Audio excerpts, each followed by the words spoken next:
Good afternoon, friends, and thanks so much for joining us on this Thursday afternoon. It is now time for our English Flash News edition, in which we have prepared a translated version of the Albanian news for our English-speaking viewers. In today's news, the Parliament has passed the new law on foreign service with the 75 votes of the majority members alone. During the discussion of the law, there were some disagreements between the Foreign Minister, Berisha, and the Chairwoman of the Foreign Commission, Arta Dade. Articles 27 and 31 of the law, which deal with the appointment of ambassadors, caused some amount of disagreement between them. The former law detailed that 80% of the diplomats should be chosen from the diplomatic field and 20% from outside sources.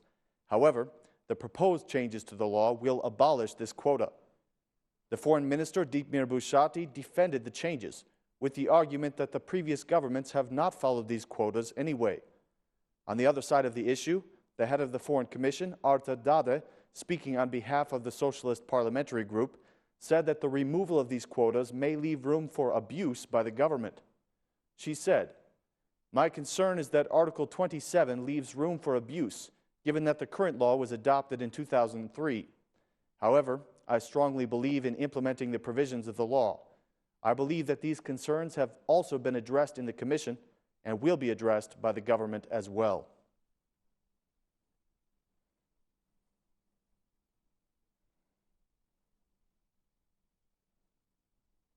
Hundreds of citizens participated in the Democratic Party protest today, which was held out in front of the Parliament building.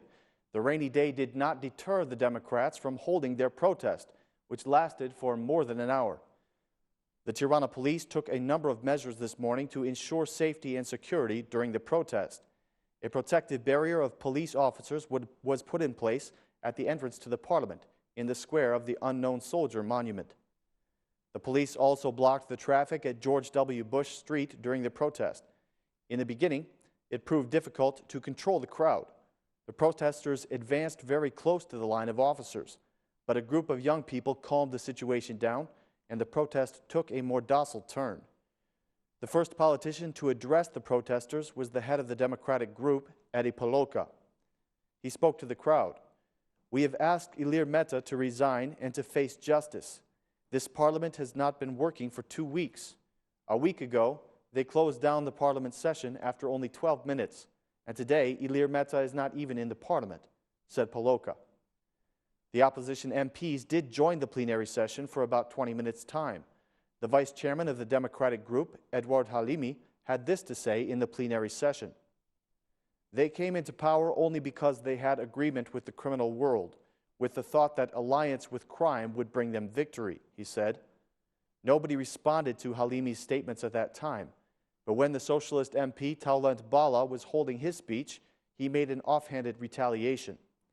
He said, "The protest was over before it began. When Berisha saw that the protest was only made up of directors of the city hall, employees of the kindergartens of Tirana, and former directors who were dismissed for corruption, he did not meet with them at all." Contrary to this statement, the former Prime Minister Salih Berisha did in fact join the protest. He stood in front of the protesters along with the other Democratic MPs. The protest finished at around 11 o'clock. The MPs expressed appreciation for those who joined the protest, and then the crowd dispersed.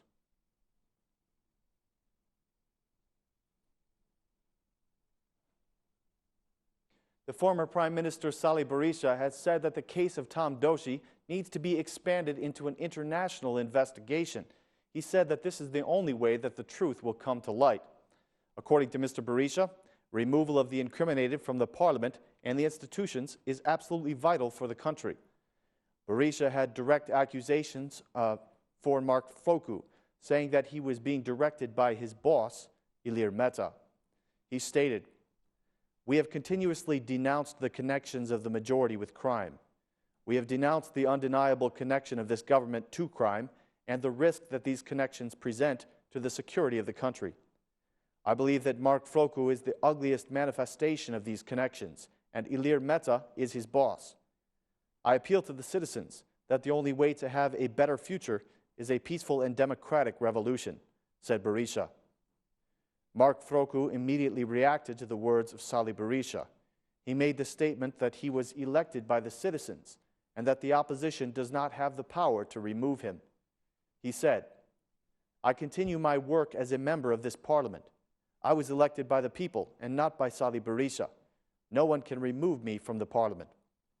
I have responded to the institutions of the country any time that I was called. I have never had a wanted person or a drug dealer in my vehicle. I have not been pressured by anyone, nor has the government blackmailed me. The words of the opposition are blackmail themselves," said Froku. Mr. Froku also commented on the case of Tom Doshi, saying that he holds to the testimony that he gave in the prosecution, and he has nothing to add regarding the issue.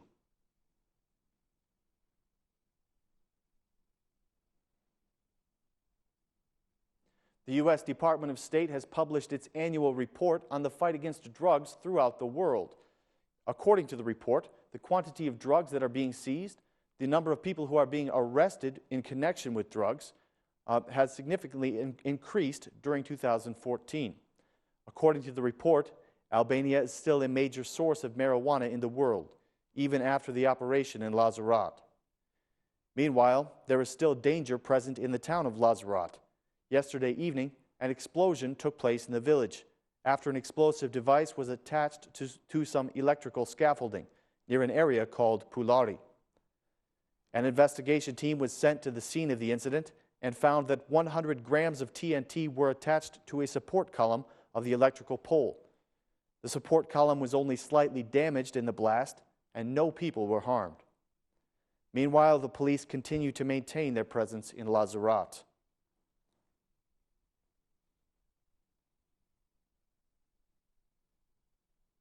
As the local elections approach, the smaller parties in Albania have begun to talk about forming a third coalition in Albanian politics.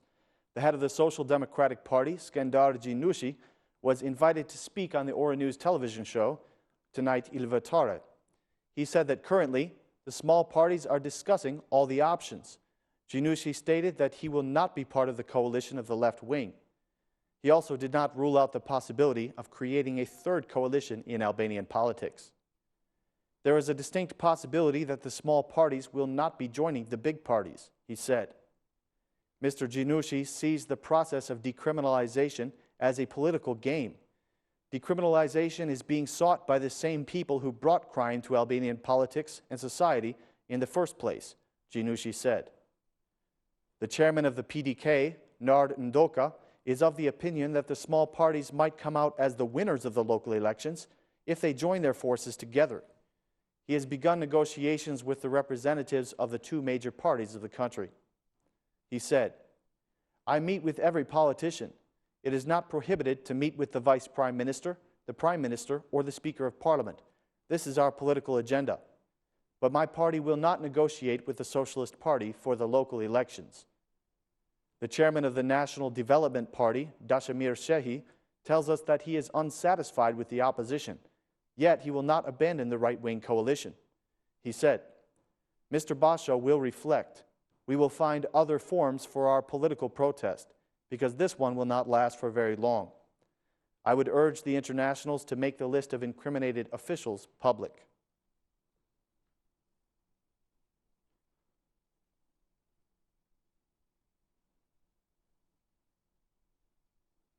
With the touristic season on the way, efforts are being made to improve the road infrastructure of the town of Vlora. The Ministry of Transport has signed a contract for the bypass of Vlora, which is a very important road segment, especially for the south. The Minister of Transport, Edmond Hadjinasto, said that this project will greatly help the circulation of vehicles in Vlora, a city with great touristic potential. The General Director of the contractor in charge of this project made the statement that the bypass of Vlora will be raised to the European standards. He also said that the work will be completed on schedule. The project on the bypass of Vlora is being funded by 3 different entities: the EBRD, the European Investment Bank, and the European Union. The total cost of this project is €53 million.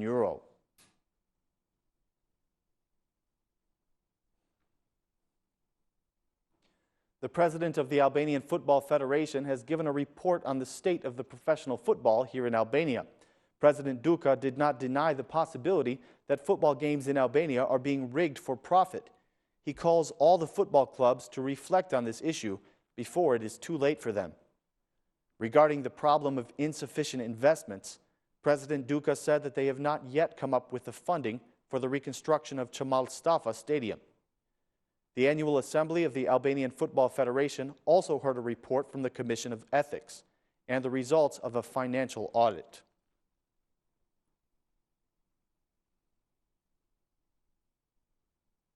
Ladies and gentlemen, that's all the news for this evening. Thank you very much for joining us. Please be with us again tomorrow at the same time for more Albanian news in English. Thanks, and have a great night.